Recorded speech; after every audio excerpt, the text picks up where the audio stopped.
Está entrando no ar pela TV Novo Tempo mais um programa Evidências, e você sabe, sempre na busca dos fatos que comprovem a veracidade histórica da Bíblia Sagrada.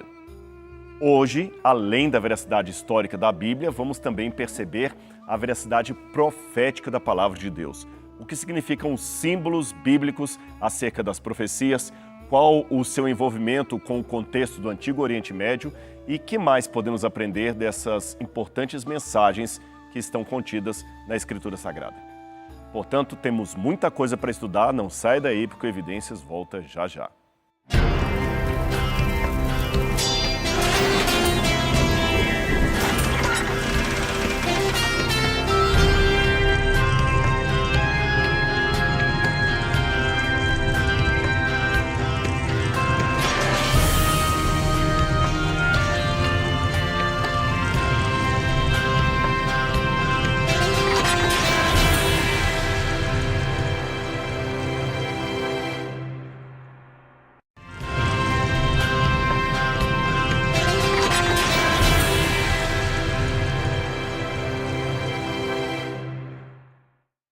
De volta com o programa Evidências, mas eu não posso entrar no assunto de hoje, por mais importante que ele seja, sem primeiro oferecer um presente todo especial para você e sua família. De que eu estou falando?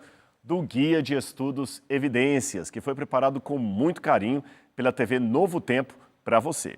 No Guia de Estudos, nós temos muitas informações sobre ciência e fé, a existência de Deus, a razoabilidade histórica da ressurreição de Jesus e muito mais. E você pode ganhar esse curso gratuitamente. Como? Você pode ligar para a gente aqui, através do telefone 0 Operadora 12 21 27 3121, isto no horário comercial, ou pode também mandar uma mensagem pelo nosso WhatsApp, 0 Operadora 12 98144 0077. Anotou aí? Você também ainda tem a opção de entrar no site biblia.com.br ou através do QR Code que aparece aí na sua tela. Eu quero mandar esse presentinho para você.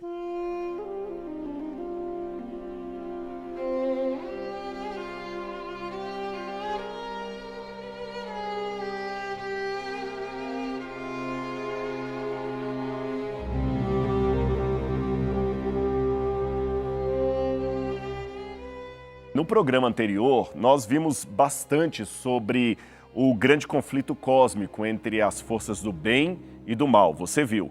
Ali eu apresentei como que, às vezes, um personagem histórico é mencionado na profecia e por detrás dele, ao mesmo tempo, é relatada a história do grande conflito com a queda de Lúcifer no céu, como ele se tornou o diabo, Satanás, e como nós podemos, através da lição profética ou da visão profética, ter uma cosmovisão da história que mostra em paralelo as forças do bem e as forças do mal, o império da luz e o império das trevas. Em outras palavras, quando você vir alguma coisa acontecendo em sua vida, de trágico ou de bom, você pode saber que existem forças do bem e do mal batalhando nesse momento, e os dois lados querem você.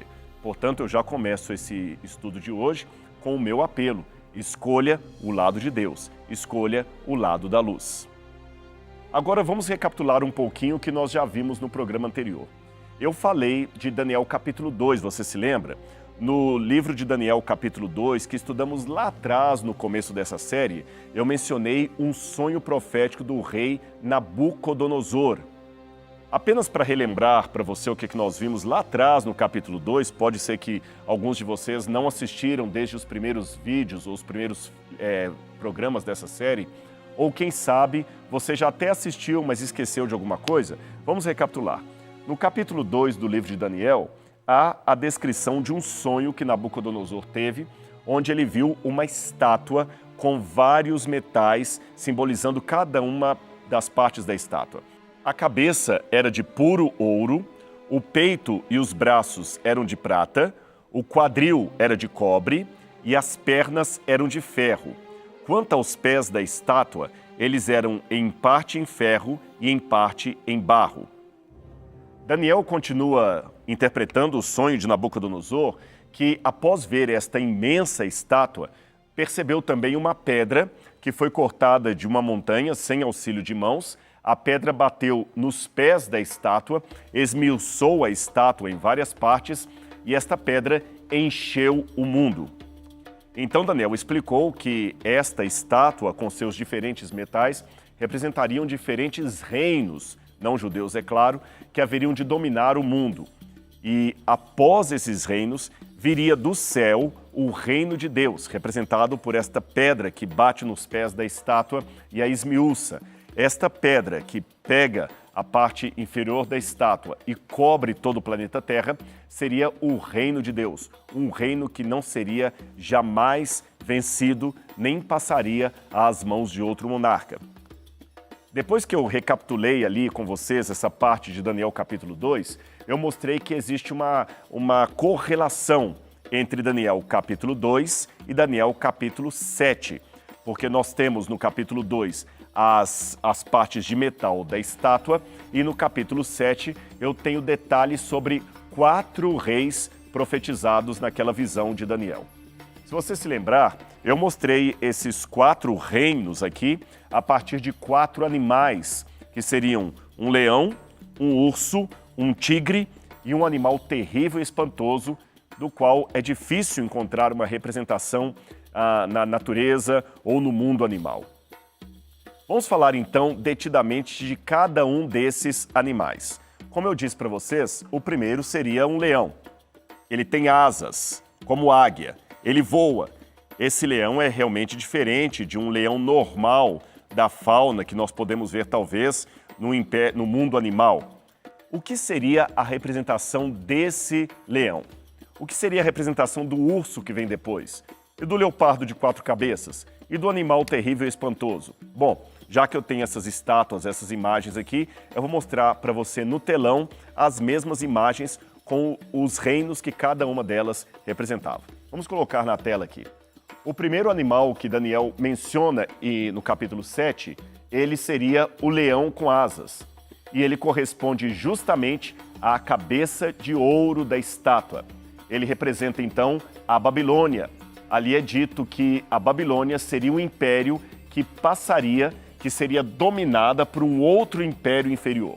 Aí vem o segundo animal, que eu já mencionei, é o urso, com 3 costelas na boca. Ele equivaleria ao peito e braços de prata da estátua, que por sua vez diziam respeito à Medopérsia. A Babilônia, que era a cabeça de ouro, também o leão com asas, era a Babilônia, que vai desde 612 a.C. até 539 a.C. Já a Medopérsia, ela dominou o mundo de 539 a.C. até 331 a.C. Aí nós temos a parte do quadril de bronze, que corresponde ao terceiro animal, um leopardo com 4 asas e 4 cabeças. Estes representariam, por sua vez, a Grécia, que governou o mundo de 331 a.C., a época de Alexandre o Grande, até aproximadamente o ano 63 a.C., quando nós temos a hegemonia de Roma sobre o Império dos Judeus, o Reino dos Judeus, melhor dizendo, sobre a Judéia. E, finalmente, as pernas de ferro, que representariam o animal terrível e espantoso. Estou falando dessa vez de Roma, que governou de 63 a.C., quando ela, através de Pompeu, conquista Jerusalém e o território judeu, até o ano 476 depois de Cristo, quando Roma Ocidental cai na mão dos povos bárbaros. E a seguir nós temos os dedos da estátua, dos pés da estátua, em parte em ferro, em parte em barro, que representariam a continuidade dos reinos deste mundo, desde a queda de Roma até o tempo do fim. E aí, no livro de Daniel, vai aparecer um elemento a mais, que é o pequeno chifre, do qual eu falarei aos poucos nesse programa.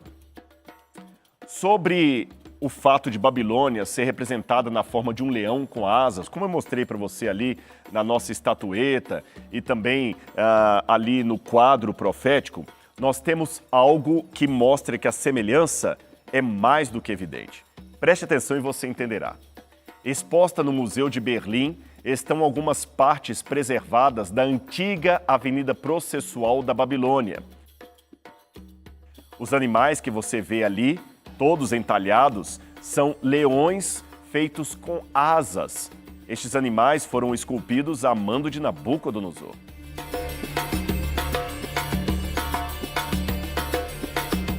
Você percebeu?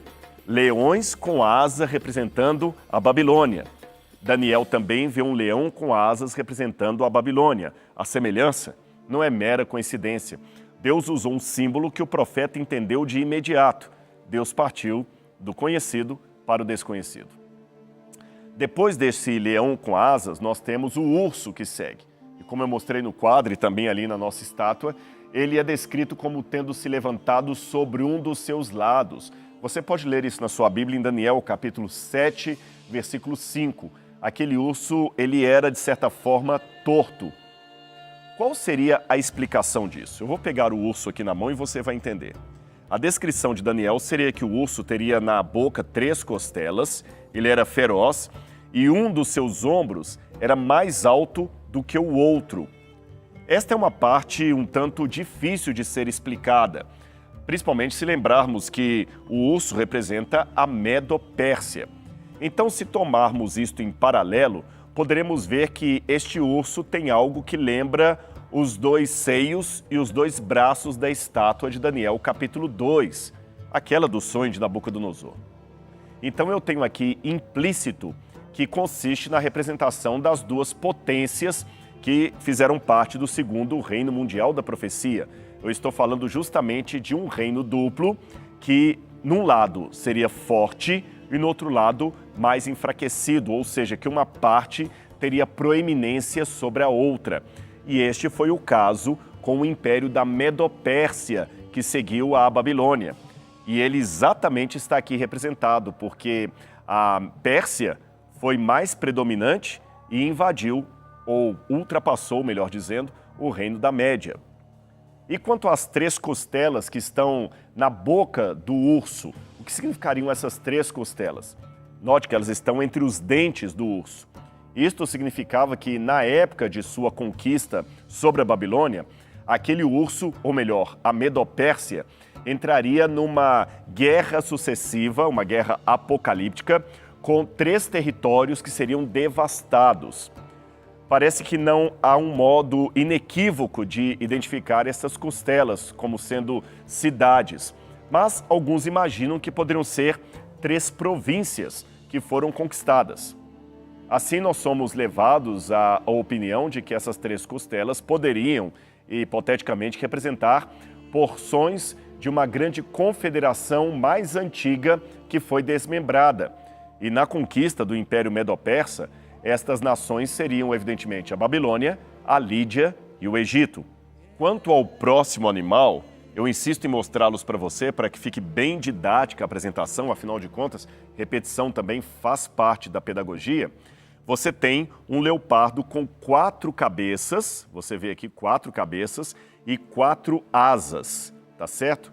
Ora, isso também é emblemático, pois sabendo que este animal representa o Império Greco-Macedônico, que ainda não havia chegado ao poder nos dias de Daniel, é notório que o fim desse império coincidiu com a morte de Alexandre o Grande e a conseguinte repartição do seu reino, sabem em quantas partes?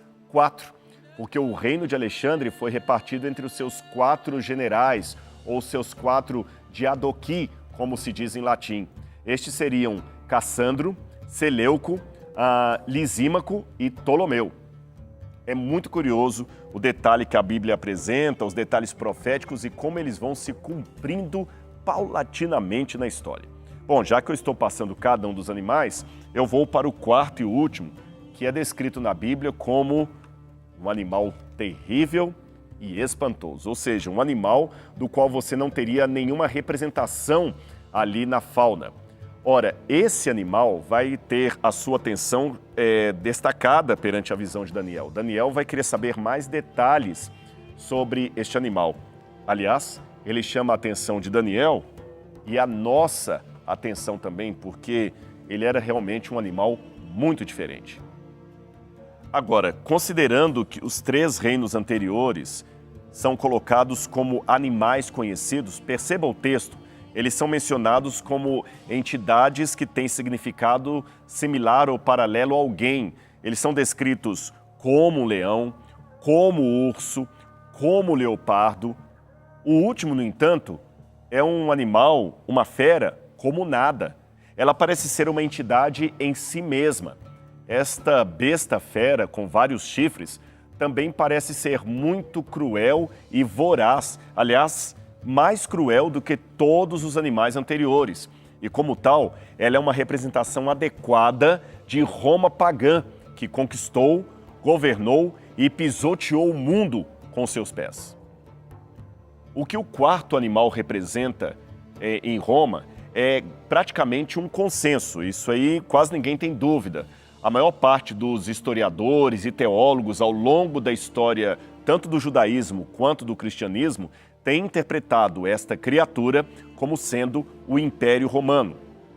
Só à guisa de ilustração, eu vou dar um exemplo para você, o comentário sobre Daniel escrito por Hipólito por volta do ano 200 de nossa era, considerado o mais antigo tratado completamente preservado de interpretação de um texto bíblico a partir de um autor cristão. Este tratado nos traz uma informação muito interessante sobre o livro de Daniel. E eu vou fazer o seguinte, para que a gente possa trabalhar com uma fonte primária, eu vou pedir para colocar aqui no telão um trecho do comentário de Hipólito para você, tá bom? Veja como ele interpretava o quarto animal de Daniel, isto no ano 200 de nossa era. Vamos colocar aqui no telão. É esse texto aqui. Eu apresentei para vocês justamente a tradução do texto de Hipólito em inglês. Veja que ele está falando do terceiro animal como sendo Alexandre o Grande, que quando morrendo, dividiu o seu reino em 4 partes.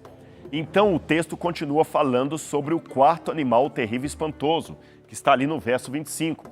E ele fala, a quarta besta, uma quarta besta, terrível e espantosa, que tinha dentes de ferro e garras em brasa. O que seriam estes, senão os romanos? Então o próprio Hipólito, há quase 2000 anos, já interpretava o Império de Roma como sendo o quarto animal terrível e espantoso. E como eu afirmei, muitos especializados em teologia bíblica dizem a mesma coisa. Aliás, muitos especialistas em patrística, isto é, na escrita daqueles primeiros autores cristãos do 2º, 3º, 4º século, também acreditam que isto era um consenso quase do cristianismo. Eles até acham que Hipólito tomou esta informação para escrever o comentário dele de Irineu de Lyon, que, por sua vez, pegou a mesma informação de Policarpo, que foi o seu professor de Bíblia, e Policarpo conheceu pessoalmente o apóstolo João, que escreveu o Apocalipse. Portanto, nós temos uma sequência de interpretação que remete até uma fonte apostólica. Agora, na lista daqueles que diziam isto, além de Hipólito, eu posso citar Cirilo de Jerusalém, Vitorino de Petu, Jerônimo e Teodoreto, apenas para mencionar alguns cristãos ou autores do cristianismo mais antigos. Todos estes interpretavam o quarto animal de Daniel capítulo 7 como sendo Roma, o Império Romano.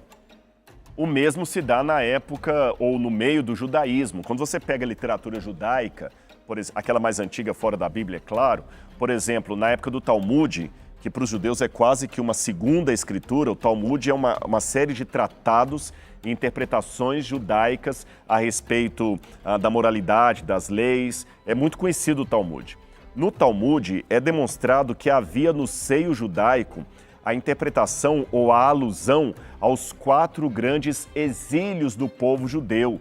Aliás, 4 exílios que correspondiam à profecia de Daniel. E eles diziam que o primeiro foi o da Babilônia, o segundo da Medo-Pérsia, o terceiro da Grécia e, finalmente, o quarto, que é cognominado como Edom, significaria o Império Romano. Eu vou dar mais uma fonte para você do judaísmo.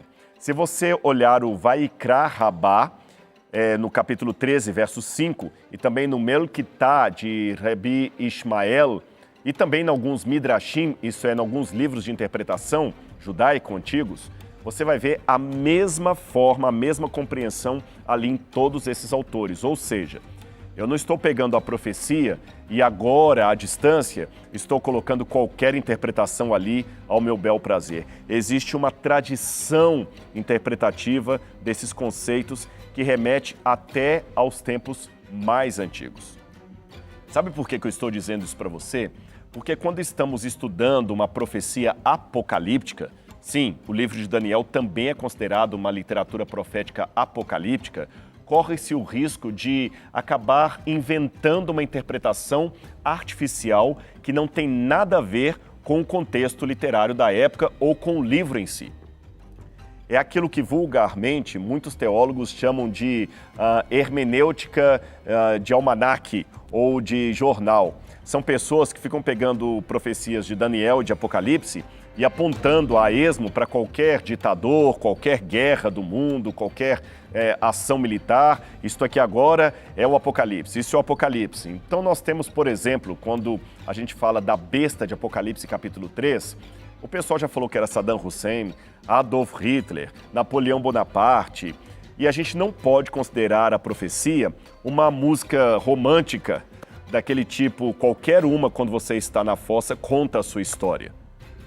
Devemos ter o cuidado em ter uma interpretação sólida da Bíblia Sagrada e a tradição, a história de como o texto foi interpretado ao longo dos séculos nos ajuda em muito. Em primeiro lugar, porque evita o modismo, achar que a interpretação que eu estou colocando hoje é a correta.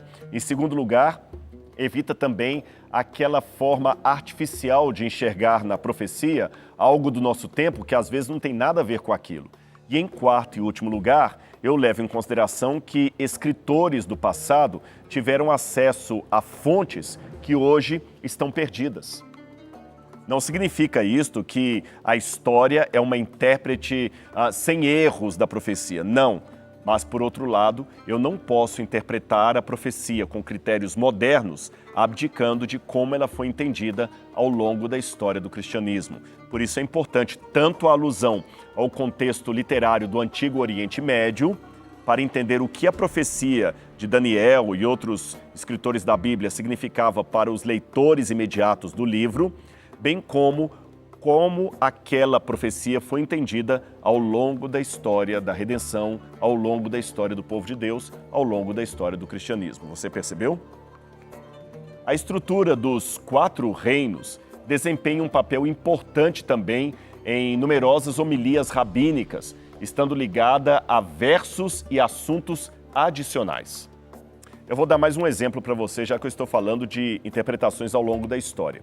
Só para você ter uma noção, os antigos rabinos judeus falavam de 4 impérios mundiais, 4, exatamente como temos em Daniel, e também eles usavam o símbolo de 4 animais não kosher, isso é, 4 animais imundos para o consumo.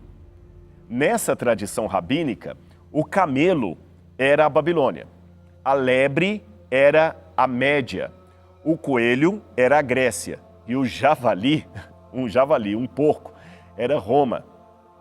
Ou, alternativamente falando, esses mesmos rabinos faziam, às vezes, uma associação com a aliança abraâmica, que vinha de Gênesis capítulo 15, verso 2, onde diz que, como o sol estava se pondo, a Bíblia fala que um sono profundo caiu sobre Abraão e um grande pavor escuro desceu sobre ele.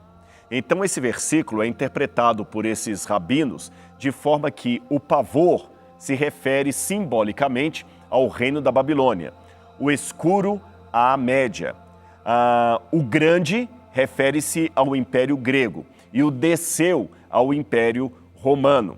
Eu sei que é uma forma poética de enxergar tudo isso, mas ela ilustra como eles entendiam aquela passagem dos 4 animais de Apocalipse. Aliás, essa abordagem simbólica também está num outro tratado judeu chamado Meritá, do Rabi Ishmael. E também eu tenho uma alusão disto nos manuscritos do Mar Morto.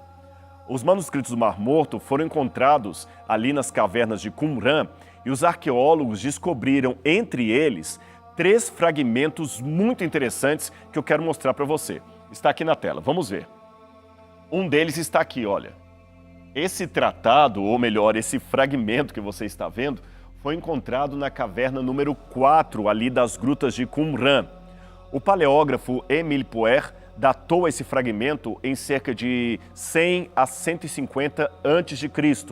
embora a data de composição da obra seria certamente muito mais antiga, o que evidencia que era um material antigo e importante no judaísmo. Sabe por quê? É que quanto mais antigo esse material for, mais importante ele é. E ele depende de muitos fatores. Um fator-chave é o escopo que ele apresenta dos reinos, trazendo uma simbologia que certamente seria inspirada na visão de Daniel. O texto pretende divulgar para os judeus conhecimentos especiais sobre o curso da história por meio de um relato revelador de um cortesão judeu ou rei pagão, usando um simbolismo de 4 árvores, de novo o número 4, que dialogam com um sonhador desconhecido, ou pelo menos não nomeado. Talvez o trecho mais relevante dessa composição para o nosso assunto de hoje seja aquele que fala da primeira árvore como sendo a Babilônia, controlada pela Pérsia, depois uma segunda árvore, que também seria a Média. As 2 árvores seguintes estão em seu comentário faltando, mas poderiam talvez ser a representação da Grécia e de Roma, por que não? Isto leva a entender que desde longa data, antes mesmo do cristianismo surgir, os judeus já tinham procurado preservar e estudar o capítulo 7 de Daniel, que certamente teria muita relevância para eles e também para os nossos dias. Agora, no próximo programa Evidências, eu vou continuar estudando mais desses detalhes com você. Então divulgue esse programa para os seus amigos, chame outras pessoas para assistirem. Aliás, você também pode acompanhar o programa Evidências através do canal do YouTube do Evidências NT. Bom, no próximo programa vamos revelar um pouco a guerra cósmica do bem contra o mal, ou de acordo com a simbologia, entre Deus e um pequeno chifre, e a perspectiva profética desse conteúdo analisada do ponto de vista de Deus, e o modo como Daniel fecha o enredo de todo esse capítulo, ou seja, são assuntos muito importantes para a nossa compreensão hoje. Portanto, você não pode perder o nosso encontro semanal, que você sabe, é aqui na TV Novo Tempo. A TV Novo Tempo é o canal da esperança, é o canal do programa Evidências. Um grande abraço e eu aguardo você. Até lá!